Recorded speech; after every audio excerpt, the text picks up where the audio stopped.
Welcome to another RDWorks Learning Lab. We're now on to, I think I'm going Dotty Part 3. One or two issues arose after the last session which I need to clear up.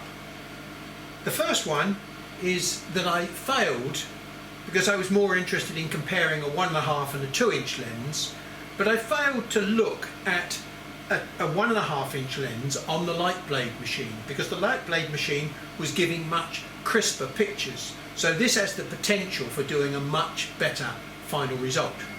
Now, it's not a criticism of the light blade machine because this is typical of so many other machines, but it has got a small disadvantage in that you cannot naturally put a 1.5-inch lens in this system. So when we look in these lens tubes, I can clearly see, because of the position of the lens, that this is a 2-inch lens, this is a 2.5-inch lens, and if there was a lens in there, it would be right at the back here, and that would be a 4-inch lens.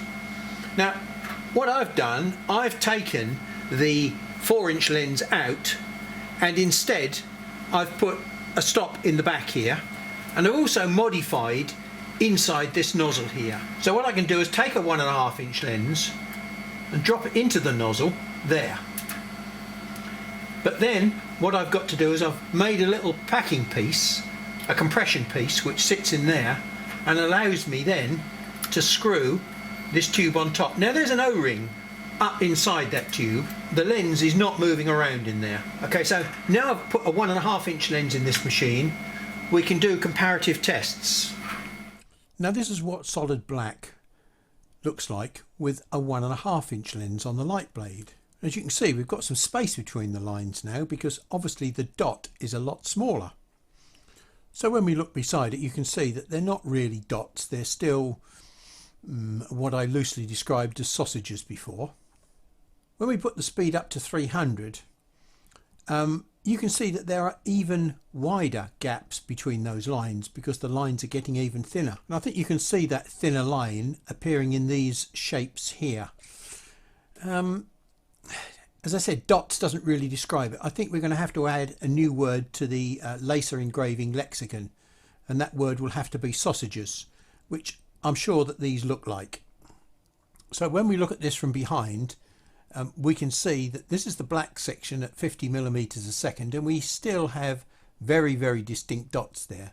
Those dots are crisper than they were before. Well, we're back on the China Blue machine now, and we finished the last session with a question more than anything else because we found that the backlash was being applied very strangely in one direction only. Now, I had several very kind people explain to me that I was an idiot, and that maybe I ought to be looking elsewhere for a solution to this problem. Instead of putting my backlash in here at 0.3, because this is in the user settings, it's an overall setting which will apply to everything everywhere on the machine, which is not what we really want. So I shall set that back to 0 again, and then we'll just write that back to the machine. Okay, so we've set that to 0. And I'm told that what I really ought to be doing, and I've never played with this before, so you might think that the parameter settings would be the right place to look for this, but if we look in the parameters, no, there's nothing there that helps us. So it's been pointed out to me that what I should really do is go and look in the config system, and it's in system settings that I shall find a probable answer. If I tick this scanning box, I get access to this box, this window here. And then I can do an add and I get some additional information. Speed, well, I'm going to be using 300 millimeters a second, and then reverse interval. Now, the reverse interval looked as though, from my previous work, that it should be 0.3 of a millimeter. Now, I don't know what the offset repay is, so what we do, we go and just check what this first setting is. Okay. So as far as I can see, if I'm running scanning at 300 millimeters a second, I get some sort of correction taking place. Let's go and see what we get.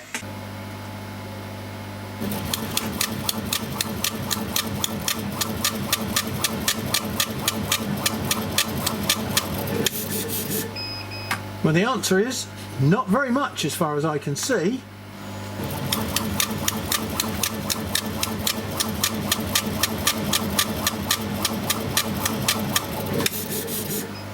Well, the repay has shifted the whole pattern, so we don't need repay. So we take the 0.6 repay off and put that back to 0, and the reverse interval, we'll change that to 0.6 and see what happens.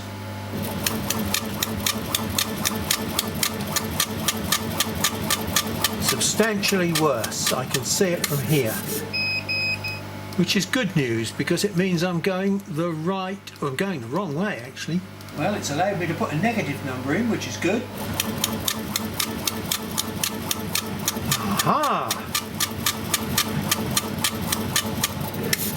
Wow, that's good. The top line has changed dramatically from the either way round, so I reckon it should probably be close to 0, which is really strange. So let's try 0.1.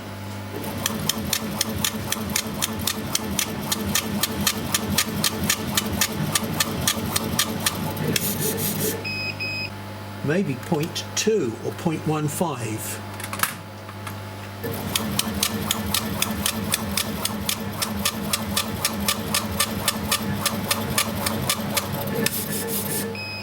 That has now fixed the problem. So that's where we go to get rid of this scanning offset. Well, I now think we're probably nearly through my list of items that I wanted to experiment with and discover. Some things have probably changed a bit as we have gone along and learnt a little bit more. And so I felt it was quite important that we sit down, because this session has spread over so many videos, and we sort of did a summary of and a review of what we've been doing. Now, this could easily take half an hour, so I would suggest you do the same as I'm doing and get yourself a cup of coffee, because you might need it. Let's just work our way through my list of questions and see whether or not we've come up with any answers. In some places it will be yes, in other places it will be maybe. This one was easy. We wanted to know what the theoretical spot size of the lenses were. So if you pop along to this website, there is a very good dissertation on there all about spot size, depth of field, and the theory why you can't go below certain spot sizes. So yes, number one, we understand just how small the spot size for a lens can be. Now the next question we asked is, what spot size can we achieve? Well, we did some work, and basically we'll take a look at a graph in a minute, but we did find out that typically for a 1.5 inch lens, although the theoretical spot size was 0.003 inches, 0.003 of an inch, in practice the static spot size was probably bigger than that, and it was somewhere in the region of around about probably 0.005 thou. So there we go. So that was around about 0.005 of an inch. And the 2-inch lens, well, that should have been 0.004 inches, and in fact that came out closer to 0.008 inches, twice the size. Does it vary for different materials? We haven't answered that question yet, and I won't do that until we start producing some real pictures. So there's still an unanswered question there. I'm absolutely sure the answer to the question will be yes, but we shall have to wait and see. Does the spot size change with power? Well, the answer is yes. We'll look at the graphs in a second. Does the spot size change with speed? Again, the answer is yes, and we'll take a look at the graphs. Now, very basically, here is the theoretical spot size for a 1.5 inch lens, 0.0075 millimeters, or 0.003 of an inch. And just over that at 0.1, provided we ran very fast, 400 millimeters a second, the width was only maybe 25% bigger than it should have been. So the theoretical and the practical were very close together at speed. And in fact, we could go all the way up to 150 millimeters a second, and it still wasn't changing the width of the line that we could produce. because at those sorts of speeds we're not going to produce a dot, we're going to produce a line. So, and as we got slower, so the dots got thicker. These dotted lines are the width of the line, and these solid lines up here were in fact the length of the dot. It's wrong to call it a dot, because if it has length, it's not a dot, it is a sausage shape. And we're going to have to deal with that issue later on, the non-dot issue. When it came to the 2-inch lens, we got a much bigger difference, because we started off with 0.1 as the theoretical spot size, but we were twice that spot size for 400 millimeters a second. Well, the 2-inch lens that I tested certainly doesn't look as though it's capable of holding its spot size, its theoretical spot size. So in answer to the 2 previous questions, power and speed will affect both the dot length and the thickness of the line. How does the response of your high voltage power supply affect multiple dotting? Was it a murder after all? It's referenced back to my picture here, which basically said, well, it's pretty damned obvious it's a murder because we've got 2 bullets. You can't commit suicide with 2 bullets. There is a possible other solution that might fit this picture, and that is that the guy committed suicide, dropped the gun, and his mate came along and just to be sure, popped him again. Now, did that make his mate a murderer? Or was that a suicide? What I'm saying is, maybe there's another way of looking at this scene, and maybe there's another way of looking at some of the facts that I pulled out originally. Now, if you remember my initial thoughts about the way that the dotting takes place on the laser, I was proposing that something like this was happening. Every dot had its own pulse. But when we started looking at some of these pictures and working out what was going on, the facts didn't seem to fit. And so consequently came up with a plan B. And plan B basically said, look, it takes time for the beam to propagate. And so therefore we get a rise time and then we get a drop. We only have a certain amount of time in which the beam can rise, and during that period of time it's only going to rise by this amount. So the longer time that we give it, the more the power is going to rise, the more the current is going to rise, and consequently the bigger the power that we're going to finish up with. So if we've only got 1 dot, we're going to finish up with 5 watts of power, and if we've got a sequence of 3 dots, we could finish up with as much as 17 watts of power and a much darker dot. And this was my proposal as to how we were getting these various, what looked like grayscale images, like this. I mean, we've got dots on here, which technically should look like the measles. I mean, they should all be the same density, black dots, all over this picture, but they're not. They're varying degrees of burn, so the power must be applied differently to each one of these dots, and that was the dilemma that we had. We found some different evidence just recently.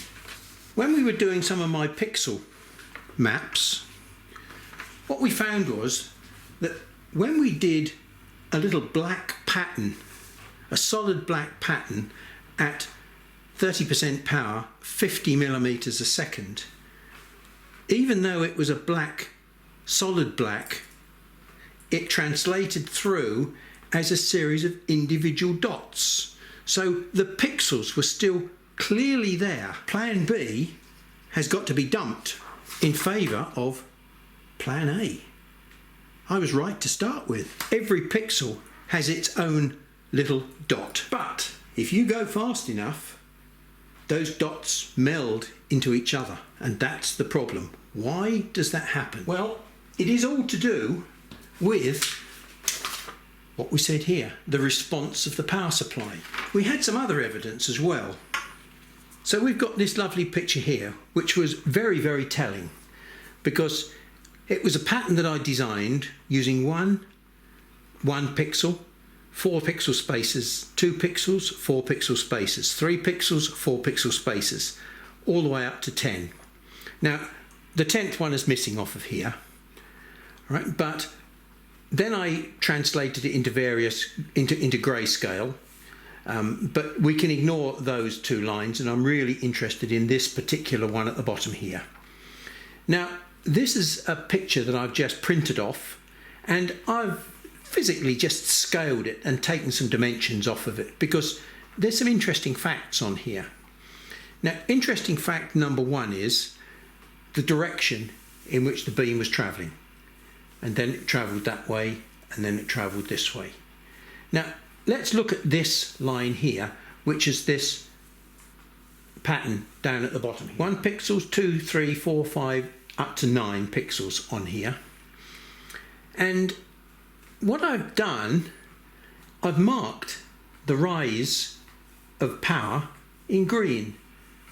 And as you can see, when the power comes on, it comes on very, very quickly. There isn't really a beam delay in coming on. There is a physical beam delay, but it's virtually negligible. It's not quite instantaneous, but it's pretty close to. The problem is not the beam propagation, but the beam decay. Look, this pink line is the decay of the beam, and it's taking quite a finite amount of time to decay. Now, there's a little bit of a puzzle in this picture to me, but that's something I'll talk to you about in a minute. So what I've done on this picture, I've looked at the number of pixels that we're going to see in the first 9 between here and here. Okay, now along here we've got 32 pixels, and along here we've got 45 pixels. In total we have 77 pixels in this pattern. Now, scaled out on this drawing here, it's 260 millimeters long. And so consequently, 260 millimeters, divide that by 77 pixels, tells us that each pixel on this drawing is 3.4 millimeters long. What I've done is concocted a little teeny weeny scale here with pixels on it at 3.4 millimeter pitch. So if I want to check, I've drawn a line across the top of that pixel there, right the way across.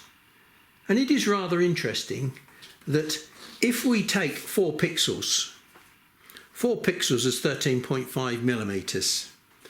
And I've drawn a little scale on here, 2 lines that are 13.5 millimeters apart.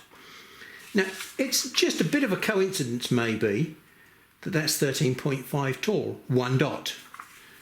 But it's also interesting and correct, of course, that the pitch between these is actually 4 pixels. In other words, if we check that pitch there, 13.5, and we check that pitch there, and we check that pitch there, wherever we go along this picture, we find 13.5. So we've got the correct pitch along here as we would expect. But I have to assume that if we're coming from this direction, that this is the start point for the signal, because otherwise the beam wouldn't start rising, the power wouldn't come on. And so the width of this across the bottom here should be 9 pixels wide. And 9 pixels wide, it surely is. And this one should be 8 pixels wide, and it is. 7 pixels wide, it is. 6 pixels wide, it's closer to 5. 5 pixels is closer to, oh, it's 5. 4 pixels is 5. 3 pixels is 3. 2 pixels is 2.5. And 1 pixel is probably closer to 2.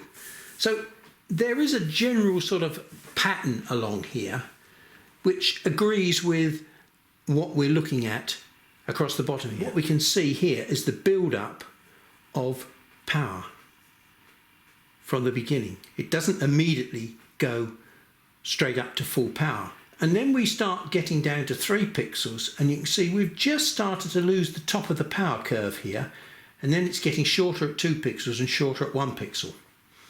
We need to revise our thoughts on this picture now, because we no longer have everything that's lumped together. But we've still got this as a result, so we've still got to explain this away. And what I'm saying to you is there's a conflict between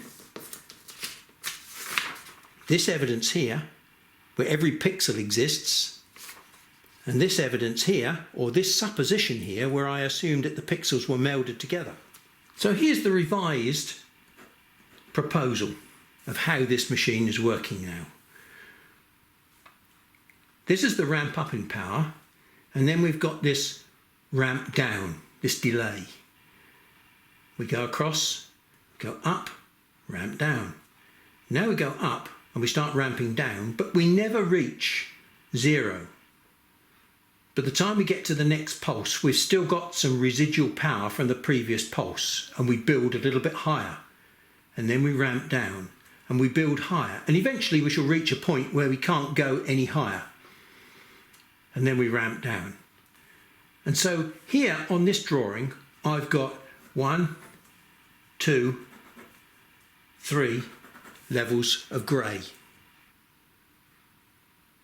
because 3 different powers, because of the way in which these individual dots are stacking up on top of each other.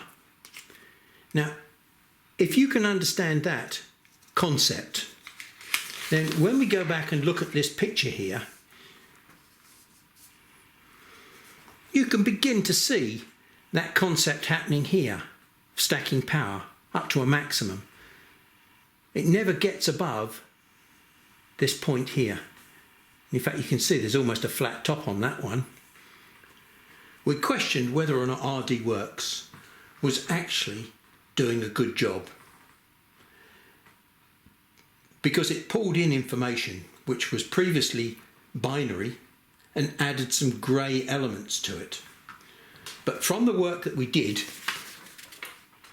beyond this, we found that black or grey on the RDWorks picture was not interpreted any differently. Every dot was a black dot, even though it was covered in grey.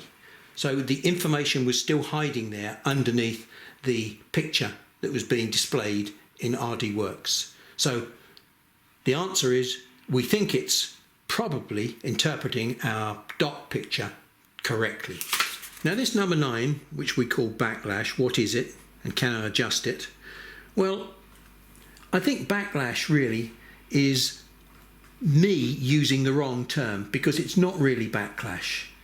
In this particular instance, I think I'd better call it scan line offset, where we've got one line going one way, one line going the other, and the difference where they finish up is an offset. Can we correct it? Well, the answer is yes, we can correct it. And up until now, it's a feature that I wasn't aware of, and there were lots of people out there that were very pleased to tell me where I could find this information, and to them I am eternally grateful. Now we're doing quite well, because we're up to number 10. Now basically something that's organic, like card or wood or leather, has got a range of not colour but shades of colour in it. The colour is brown, and it can run from very light nothing colour, which is the background colour, to a very fine scorch, down to a very dark char. Now that is a dynamic colour range, a dynamic shade range if you like. That exists for organic materials only. If we start looking at things like glass, perspex, stone, granite, any hard materials, there's only one thing that the laser can do, and that's mark it.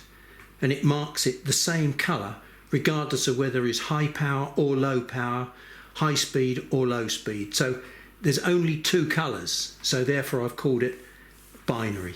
If you want to see the effect of air assist on your engraving, then I suggest you go and look at the Ultimate Air Assist video that I produced. Basically, you don't need any air assist for engraving. You've got to get the debris and the smoke away in a different way. You can't blow it back onto the surface, otherwise you'll paint your picture with smoke. Now we've got two very difficult ones to answer. Let's just take a look at this picture here. Now, to try and answer the question, what's the best pixel resolution I can work with? What we're really trying to achieve is what I've got on this picture here. Fully formed dots for every single pulse, because we know that there is a pulse available for every single pixel, as we can see on this picture. The question is, how do we get this condition here? Here we can see the evidence of individual pulses. So we achieved this result at 50 millimeters per second, but more importantly, it was 100 ppi, 100 pixels per inch. That was the picture that I drew when I put these pixels into the pattern. Using the two bits of basic information gives us a fairly good starting point to how we're going to achieve a proper dot picture. Now 100 pixels per inch and 50 millimeters a second is the target that we're looking for as a starting point. Now that's not necessarily the best result, but it's something that we've proven that we can achieve. So let's just analyze that and see what we're going to have to do. 100 pixels per inch, if we divide that by 25.4, which is the conversion factor between inches and millimeters, what we find is that that gives us 3.94 pixels per millimeter. 50 millimeters a second, in 1 second, if I divide that by 50 millimeters, I shall find out how much time it takes to move 1 millimeter. And the answer is 0.02 of a second. That can be described a different way as 20 milliseconds, 20 thousandths of a second.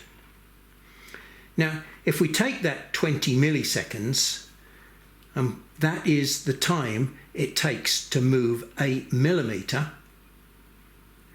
Inside that millimeter, we've got 3.94, say, 4 pixels.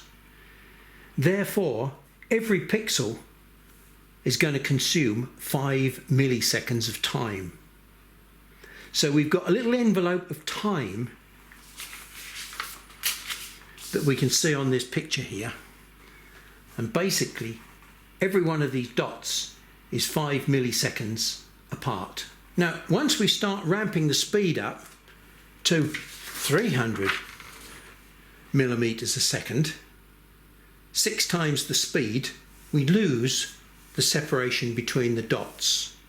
So we can't go that fast. We might be able to go faster than 50, but we certainly can't go at 300. This 5 milliseconds at the moment is something of a, if you like, a holy grail.